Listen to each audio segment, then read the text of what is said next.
Good afternoon, ladies and gentlemen, and a very warm welcome to today's lunchtime concert, whether you are listening with us here in the hall or at home via our live stream. It's great to have you with us. There will be a music talk this afternoon at 2:30 by Professor Nina Laurie, to which you're all very welcome. Just also to let you know that today's concert will be slightly longer than usual, which I'm sure no one is going to be complaining about. But if you do need to go for 2 o'clock for any reason, please just feel free to leave discreetly in a gap, and no one will mind at all. It is a huge pleasure and a privilege to welcome Jeremy Thurlow and James Gilchrist to join us today. Jeremy has a long association with St Andrews as a former composer in residence at the university and as a composer who has many times had pieces performed here. If you would like to hear more of his music, we would be delighted to welcome you on Sunday afternoon in Holy Trinity Church, where we will be giving the first performance of his horn concerto, Four Places of the Soul, with the wonderful horn player Alec Frank Gemmell. That's 4 p.m. in Holy Trinity on Sunday. James Gilchrist has a much shorter association with St Andrews, but we are equally delighted to welcome him here. We are working him very hard indeed this week. He is working with many of the singers from St Salvator's Chapel Choir in preparation for their upcoming performances of St John Passion. James is also adjudicating together with David Wordsworth the John Ireland singing competition, which is taking place tomorrow afternoon, to which you are all also very welcome. That's enough talking from me. Please would you give a very warm welcome to James and Jeremy.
When I was 21, I heard a wise man say, give crowns and pounds and guineas, but not your heart away. Give pearls away and rubies, but keep your fancy free. But I was 21, no use to talk to me. him say again, the heart out of the bosom was never given in vain. 'Tis paid with sighs of plenty and sold for endless rule. And I am 22, and oh, 'tis true, 'tis true.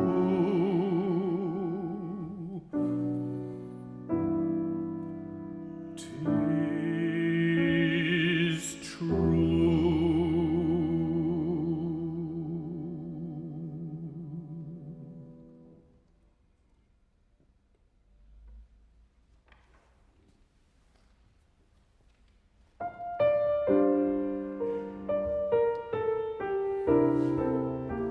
Look not in my eyes for fear, they mirror true the sight I see, and there you find your face too clear, and love it and be lost like me. One the long nights through must lie, spent in star-defeated sight, but why should you as well as I perish? Gaze not in my eyes. A Grecian lad, as I hear tell, one that many loved in vain, looked into a forest well, and never looked away again.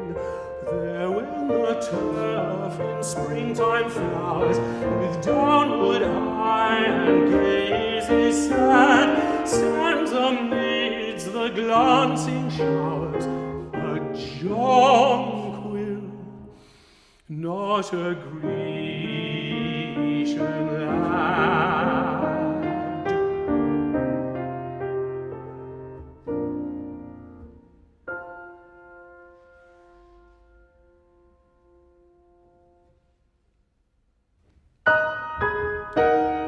Think no more, lad, laugh, be jolly. Why should men make haste to die? Empty heads and tongues are talking make the rough road easy walking, and the feather paint of folly bears the falling sky.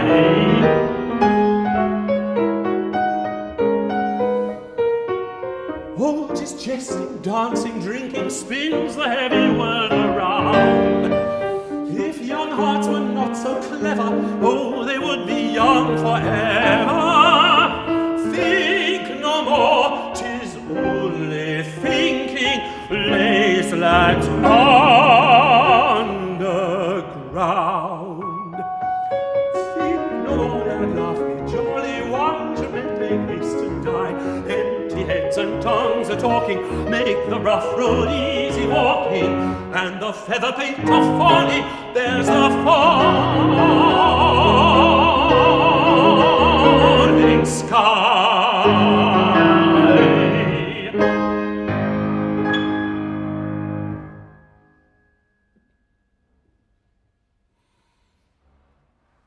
The lads in their hundreds to Laidlaw come in for the fair. There's men from the barn and the forge and the mill and the fold. The lads for the girls and the lads for the liquor are there, and there with the rest are the lads that will never be old. There's chaps from the town and the field and the till and the cart, and many to count are the stalwart and many the brave, and many the handsome of face and the handsome of heart, and few that will carry their looks or their truth to the grave. I wish one could know them, I wish there were tokens to tell. The fortunate fellows that now you can never discern, for then one could talk with them friendly and wish them farewell, and watch them depart on the road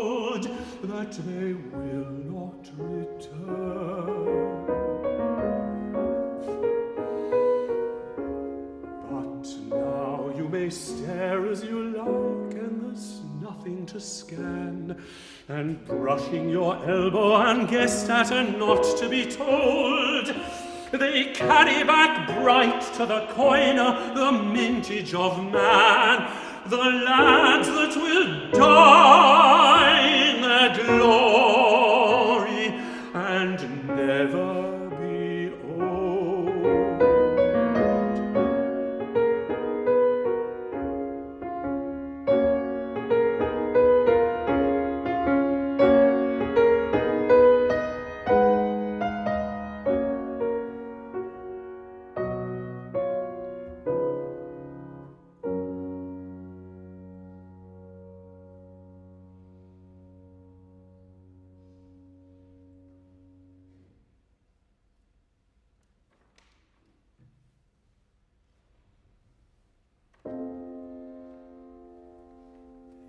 Is my team ploughing that I was used to drive, and hear the harness jingle when I was man alive? Aye, the horses trample, the harness jingles now, no change though you lie under the land you used to plough. Is football playing along the river shore, with lads to chase the leather? Now I stand up no more. Aye, the ball is flying, the lads play heart and soul, the goal stands up, the keeper stands up to keep the goal.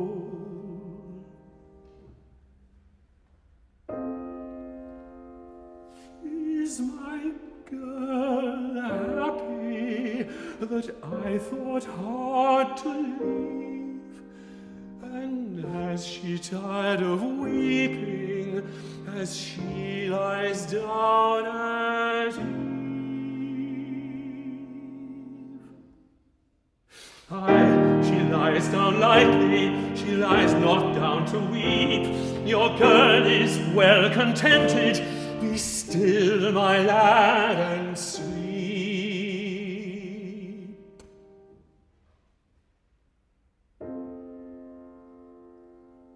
Is my friend hearty? Now I am thin and pine, and has he found to sleep in a better bed than mine?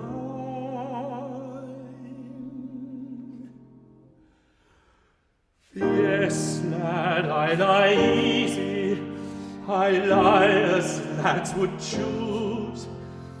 I cheer a dead man's sweetheart.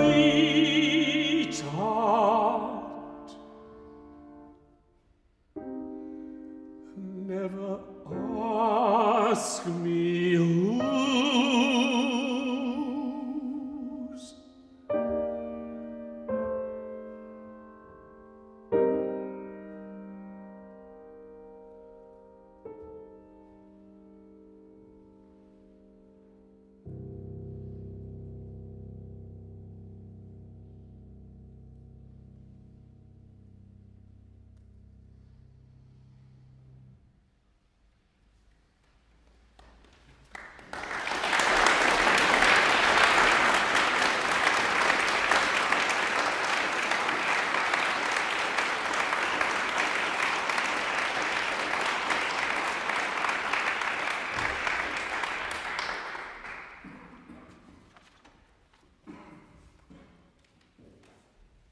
Very much. It's a great pleasure for both of us to be here. That was poems by A. Housman, and the poems of the next songs are by John Burnside. I expect quite a few people here will remember John, and certainly quite a few will know his amazing writing. I met John in the late 1990s when I moved here to St Andrews, And I set some of his poems to music then, and it was such a pleasure to meet him and to discover his work. And in fact, I have returned to it throughout the years since then and continued to set his poems to music. I wanted to try and evoke something of the extraordinary power of his writing, and I've turned to something written by his friend and colleague Don Patterson, which I think really does get to some of what is so amazing about John's writing. And Don wrote, "I feel confident that what Burnside left us was not only the rich gift of his work. What will also last is its insistence on our seeing what John saw, the strange bloom and frost and burnish on the surface of all the things that experience the state of becoming. He gave poets a new colour in the way that black was never quite the same after Manet. One finds oneself sometimes thinking, I really need some of that Burnside thing here, that eerie nacreous translucency he could paint onto any object and split the spectrum of any light angled towards it."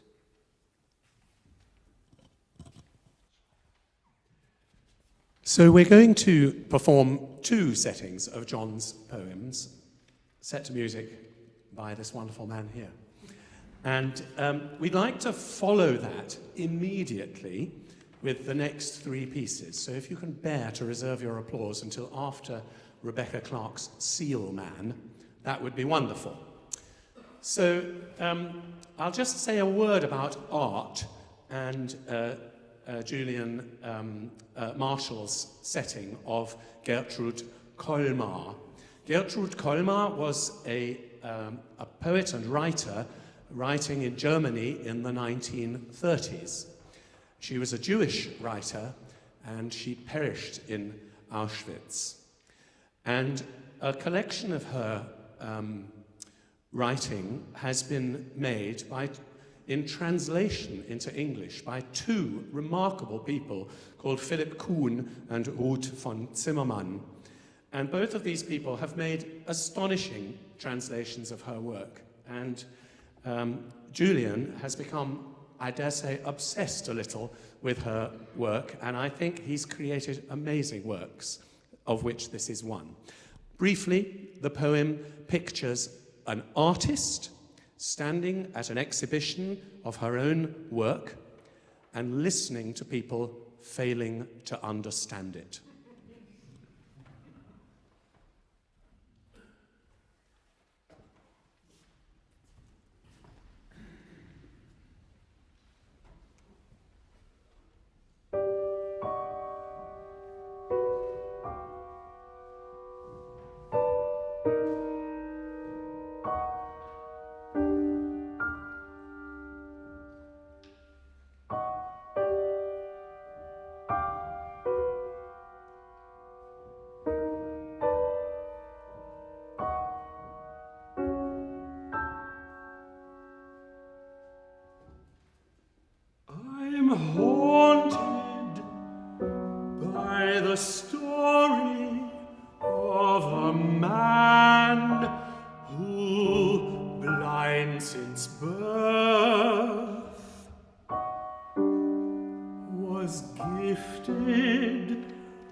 One story says it wasn't what he'd hoped.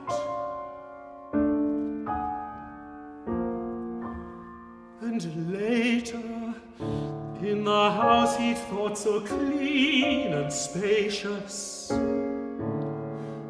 dirty now and cramped. The birds he used to feed seemed dull and vulnerable to cats. The photograph, they told him, was a portrait of his wife, so ugly and unlike the voice he'd heard for years.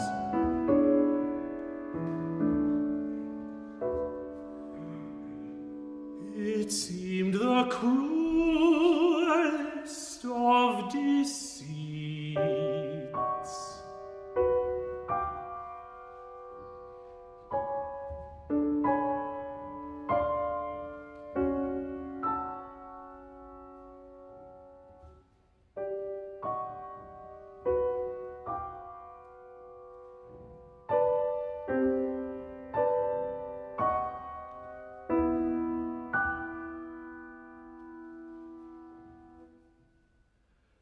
Sometimes they would find him in a makeshift blindfold, just to have the darkness back, the world in scent and touch, and measured steps.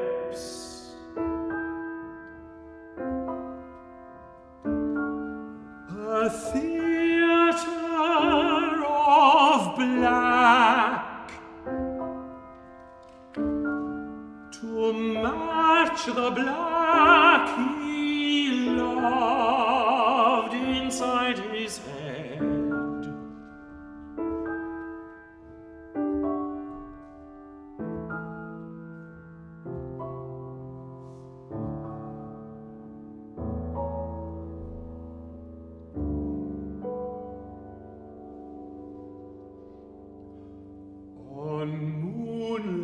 Nights he climbed up to the loft and gazed into the sky above his house.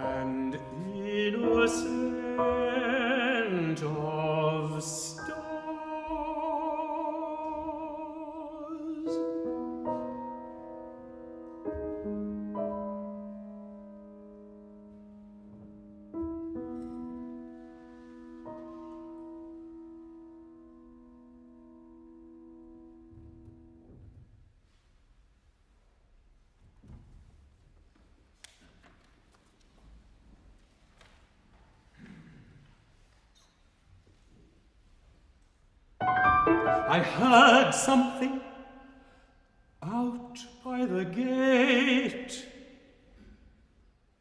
and went to look.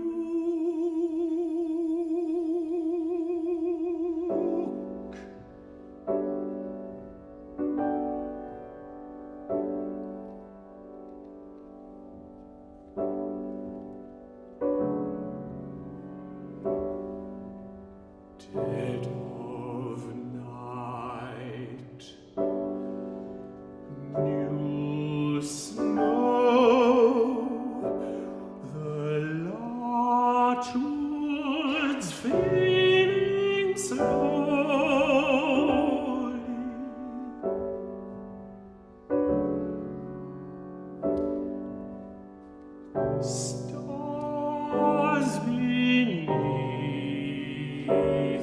the stars.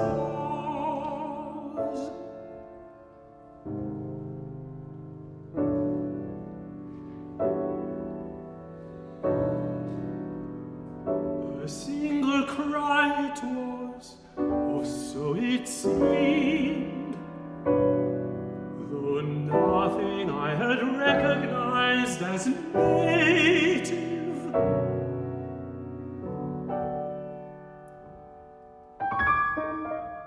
And when it came again, I knew for sure no badger there, no gathering of deer.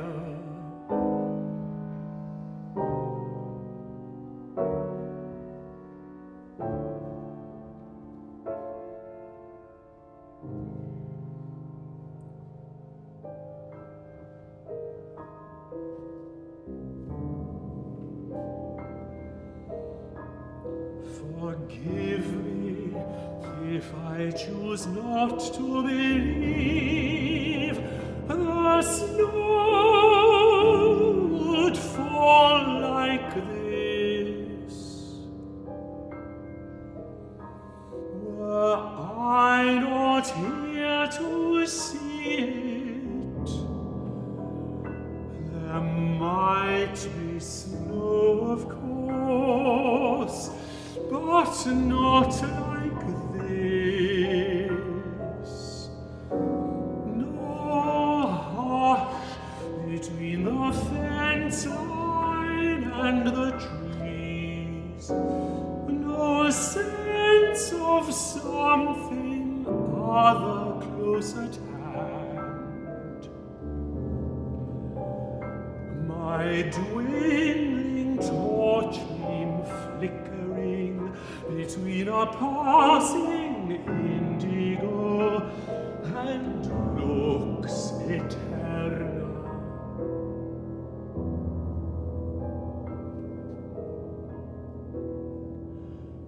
I stood a while to listen. Nothing moved.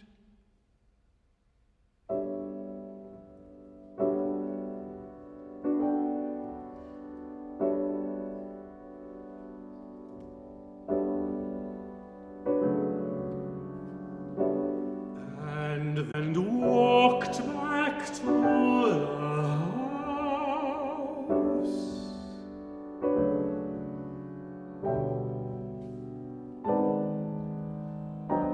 The porch light spilling gold for yards around.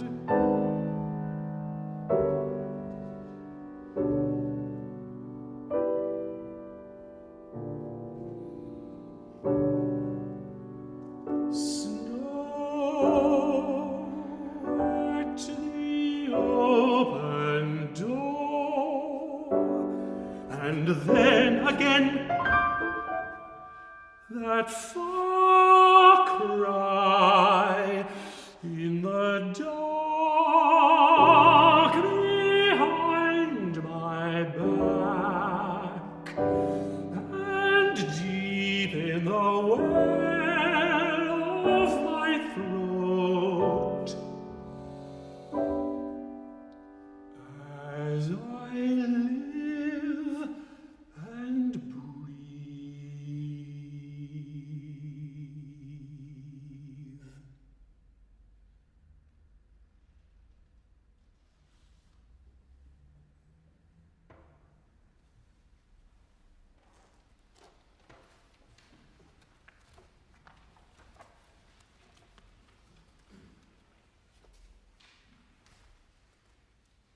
She took the silver pen and told it to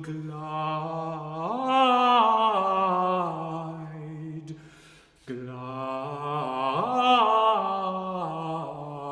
glide over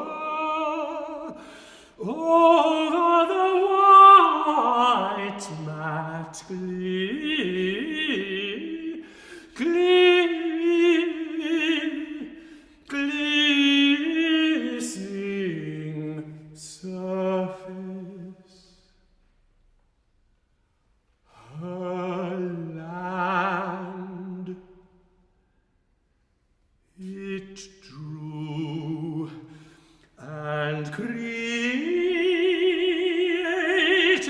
mountains, barren, barren mountains,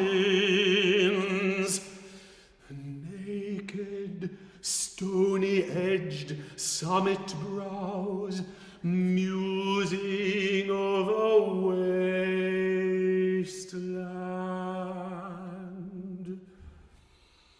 Their bodies disappeared, shrouded, faded behind the pale web of a cloud. Thus hung the image in front of the black ground, and people looked at it, and people spoke.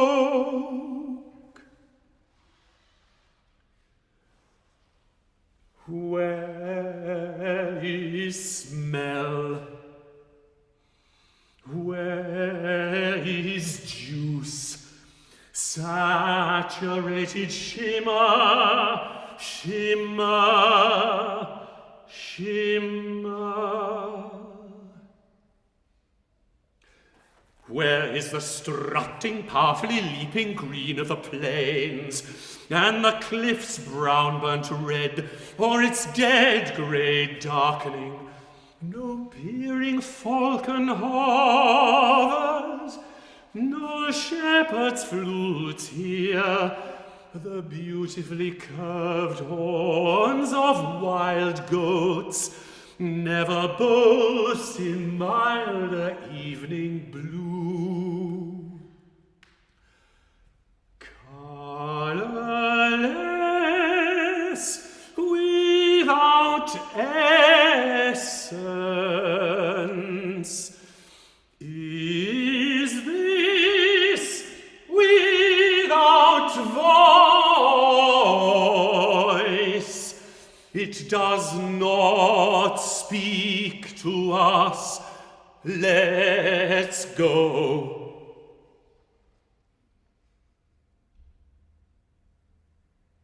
But she stood and said nothing. Small, unnoticed, she stood in the crowd, listened, and said nothing.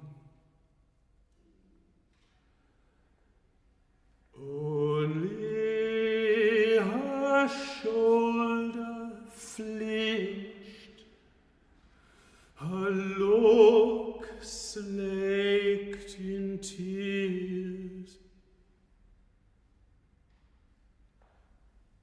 and the cloud which a drawing hand had blown lowered itself and enveloped,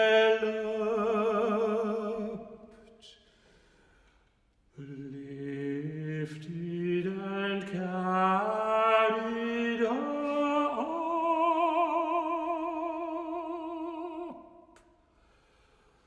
to the crevasse of her barren mountains.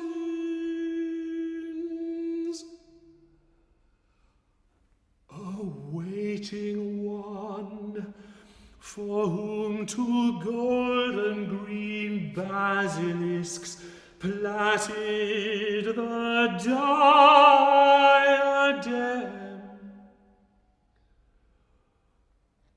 Rose up in the dusk. Rose up in the dusk. Glow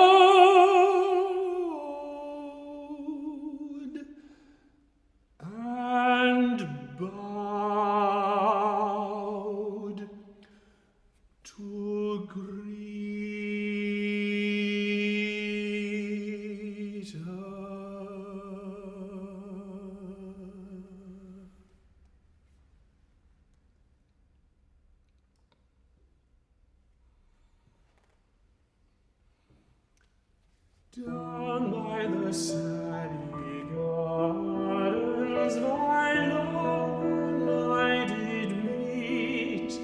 She passed the Salley gardens with little snow white feet.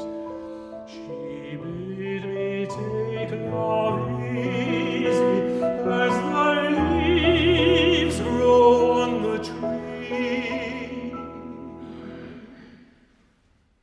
But I, being young and foolish, with her would not agree.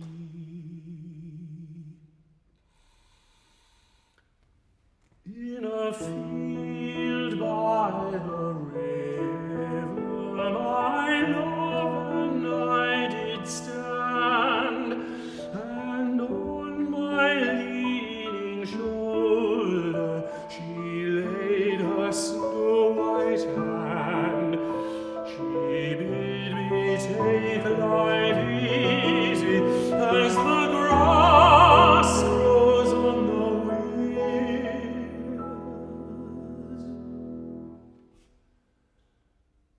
But I was young and foolish, and now am full of tears.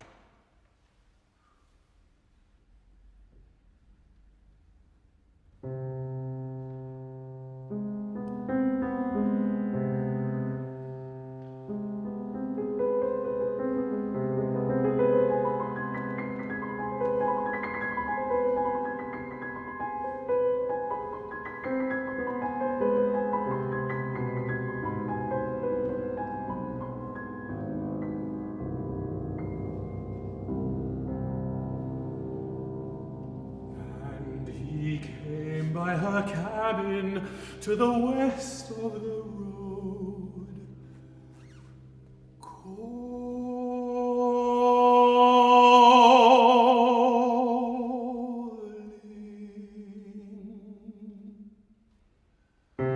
There was a strong love came up in her at that, and she put down her sewing on the table, and mother, she says, there's no lock and no key and no bar and no door, and no iron nor no stone, nor anything at all will keep this night from the man I love.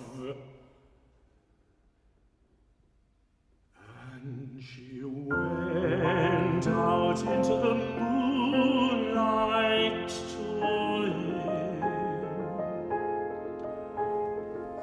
There by the bush where the flowers is pretty,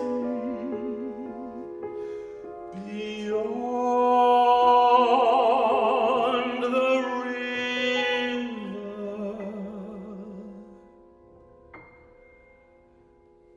And he says to her, you are all of the beauty of the world. Will you come where I go over the waves of the sea? And she says to him, my treasure and my strength, she says, I would follow you on the frozen hills, my feet bleeding.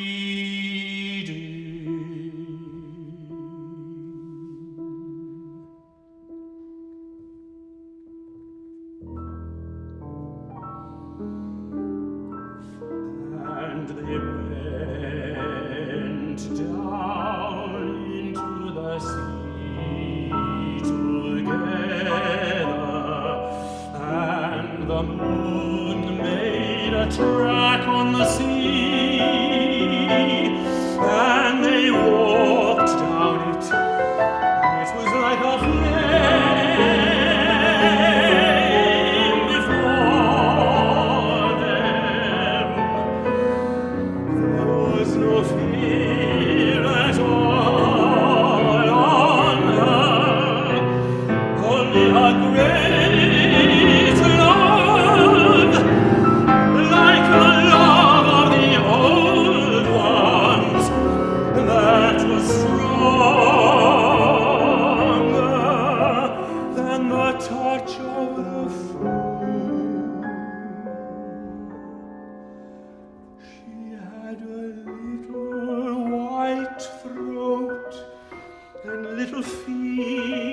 like flowers, and she went down into the sea with a man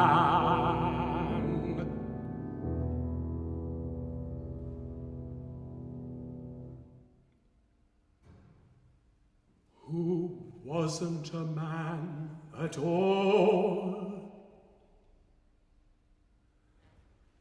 She was drowned, of course.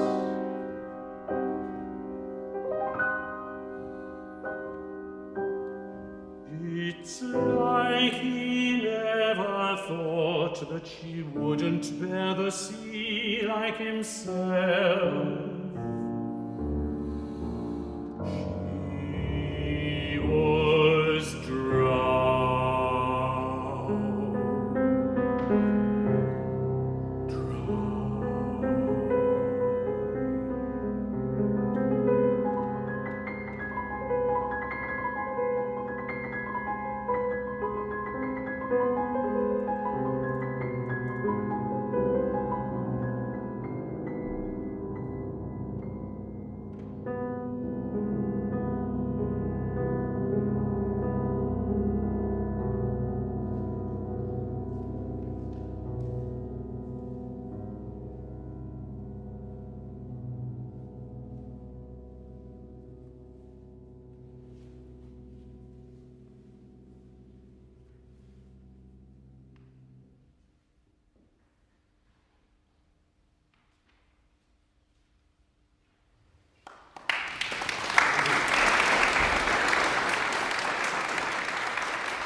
I'm well aware that we're meant to finish by 2 o'clock, and as many of you are doing, if you have to leave, please leave, and I'm really sorry.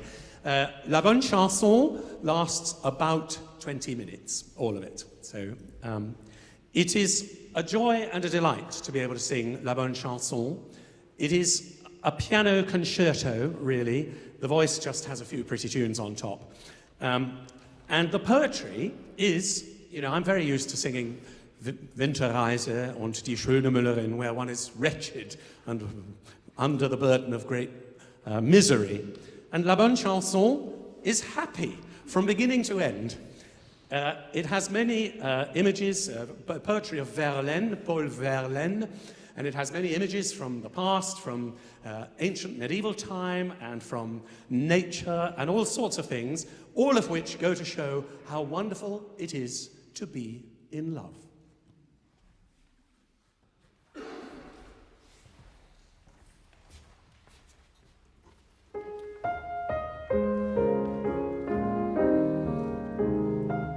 Une sainte en son auréole, une châtelaine en sa tour, tout ce que contient la parole humaine de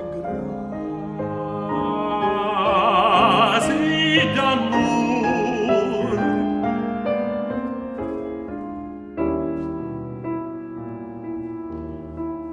La note d'or que fait entendre encore dans le lointain des bois, mariée à la fierté tendre des nobles dames d'autrefois.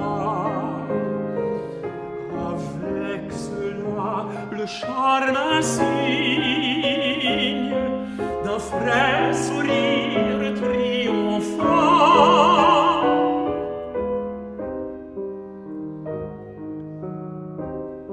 Éclos dans des grandeurs de cygne et des rougeurs de femmes enfants, des aspects nacrés, blancs et roses,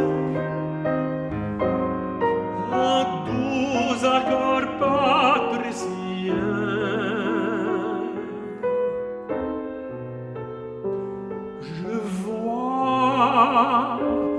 j'entends toutes ces choses dans son nom, carovingien.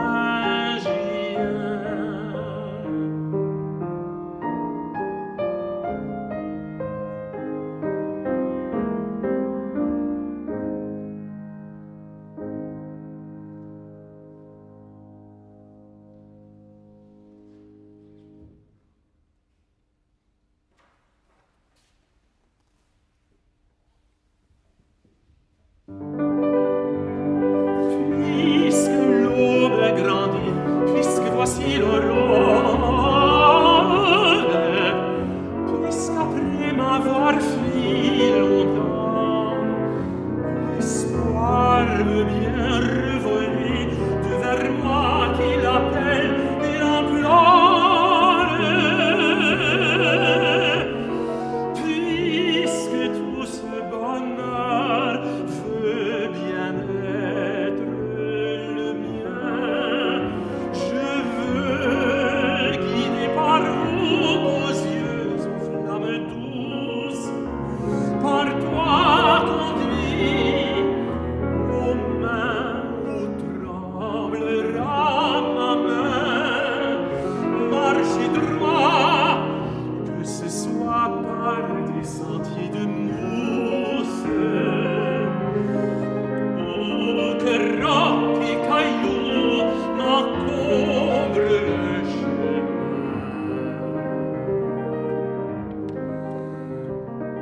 Et comme pour bercer les lenteurs de la route, je chanterai des airs ingénus. Je me dis qu'elle m'écoutera sans déplaisir, sans doute. Et vraiment, je ne veux pas d'autre paradis.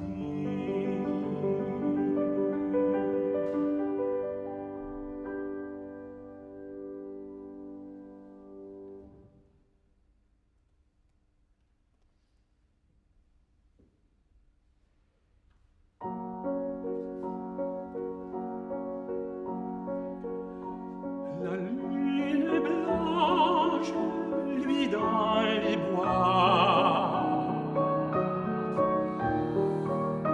de chaque branche porte une voix sous la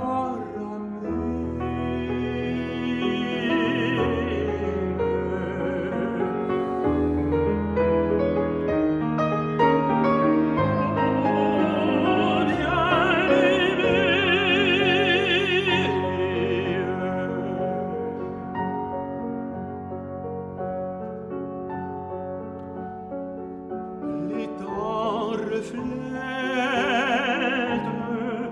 profond miroir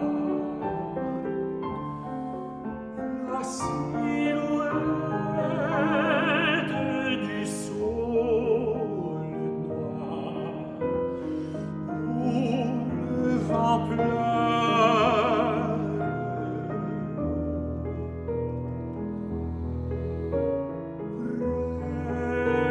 Rêvons, c'est l'heure.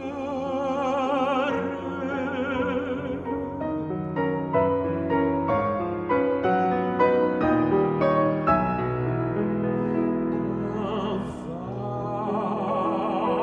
vaste et tendre apaisement semble descendre du firmament que l'astre irise.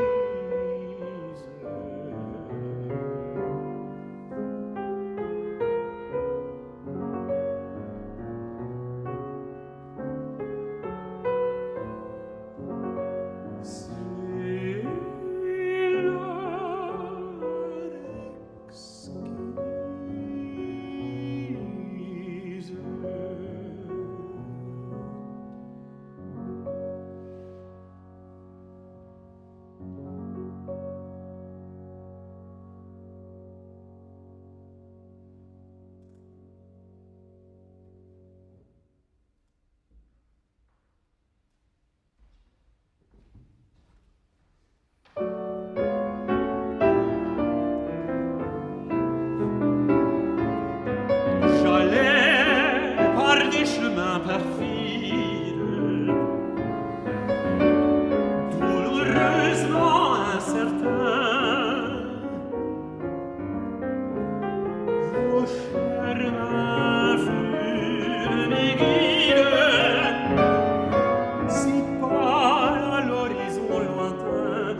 chanson pas sonore, n'encourageait le voyageur.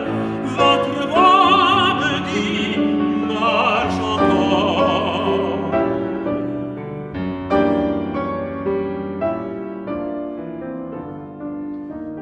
Mon cœur craintif, mon sombre cœur, pleurait seul sur la triste voie.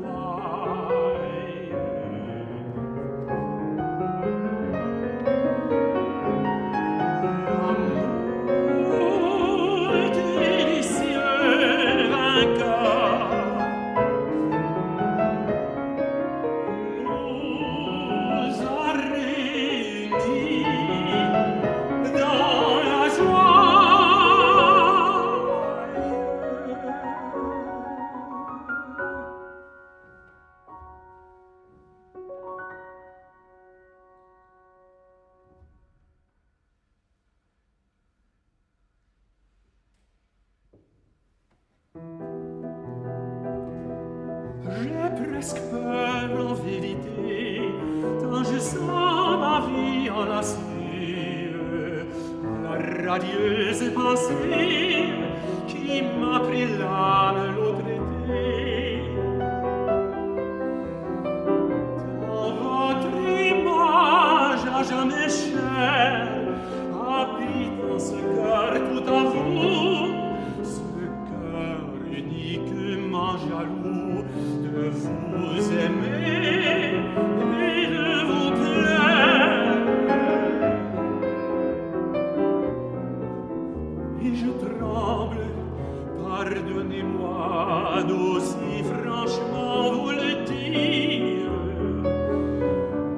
à penser qu'un sourire de vous est désormais ma loi, et qu'il vous suffirait d'un geste, d'une parole ou d'un clin d'œil pour mettre tout mon être en deuil de son illusion céleste.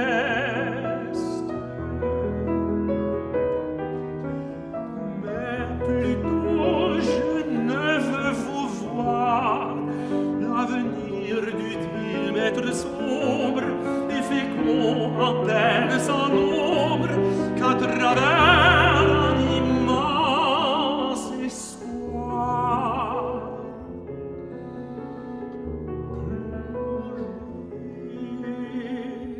plonger dans ce bonheur suprême de me dire encore et toujours, en dépit des morts de retour,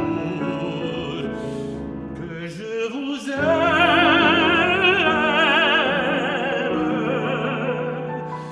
que je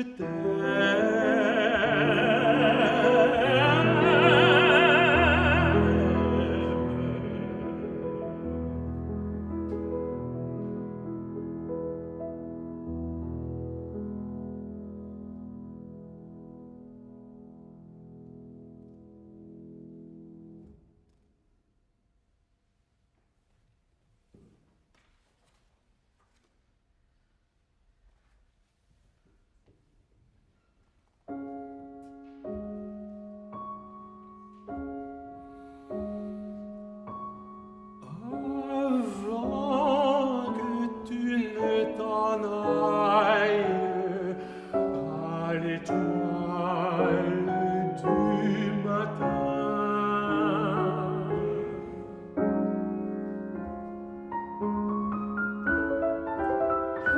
mille cailles chantent dans le thym.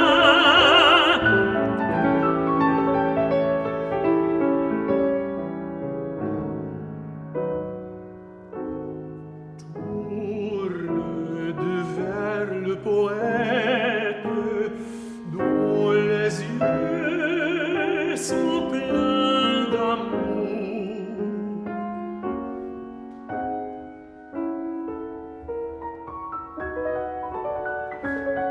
L'alouette monte au ciel avec le jour.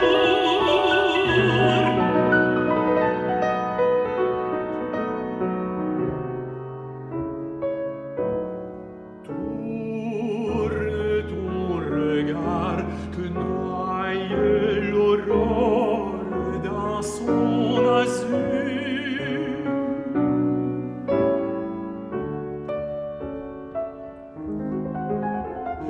Tel joyeux parmi les champs de Vénus.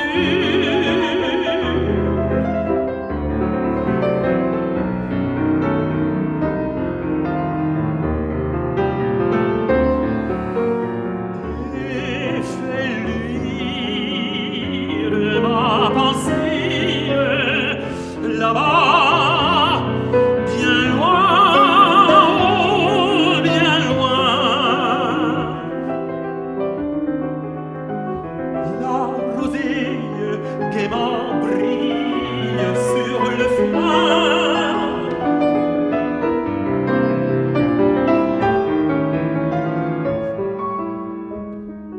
Dans le doux rêve où s'agite mamie endormie encore. Vite, vite,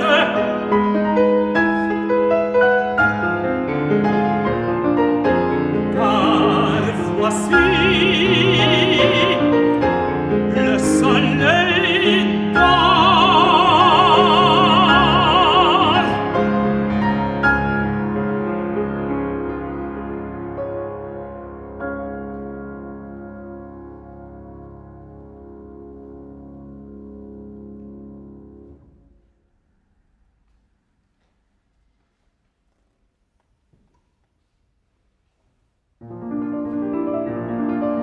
Donc ce sera par un clair jour d'été, le grand soleil complice de nos joies fera parmi le satin et le soie plus belle encore votre chère beauté.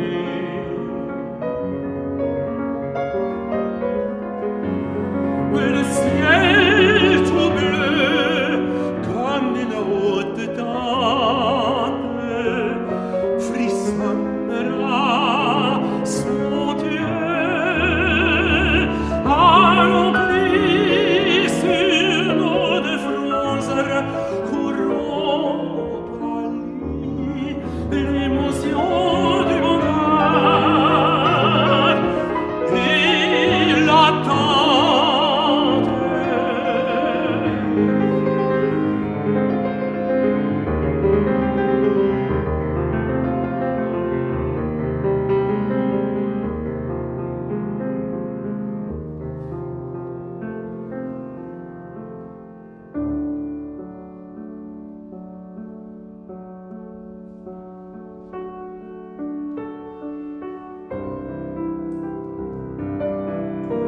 Et quand le soir viendra, l'air sera doux qui se jouera, caressant dans vos voiles.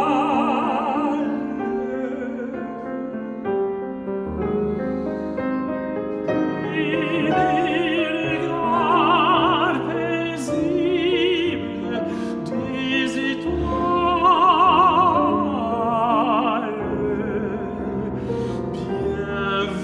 bienveillamment souriront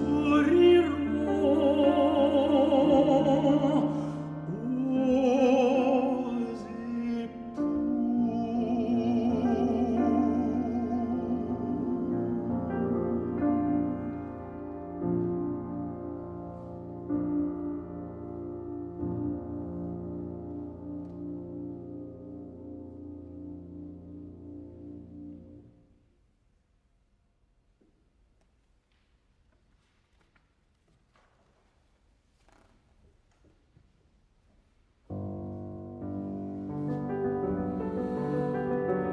N'est-ce pas, nous irons gais et lents, la voix modeste que nous montre en souriant l'espoir soucieux qu'on nous ignore ou qu'on nous voit.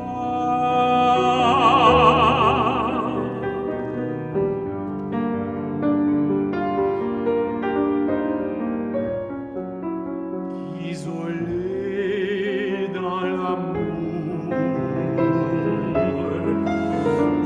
ainsi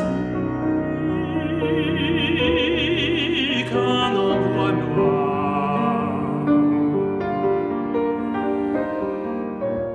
nos deux cœurs exhalant leur tendresse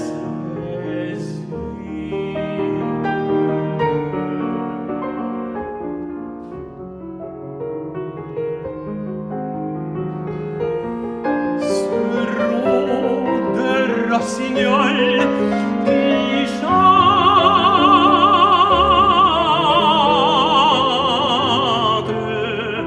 dans le soir.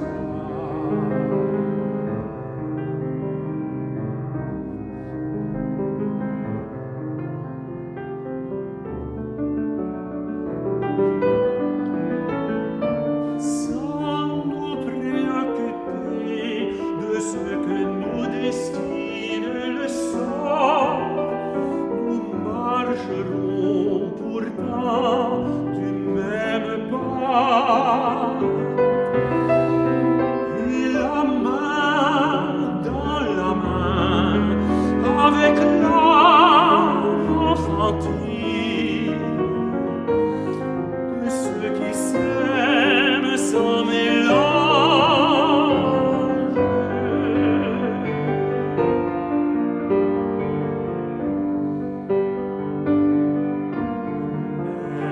N'est-ce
couronne l'immuable azur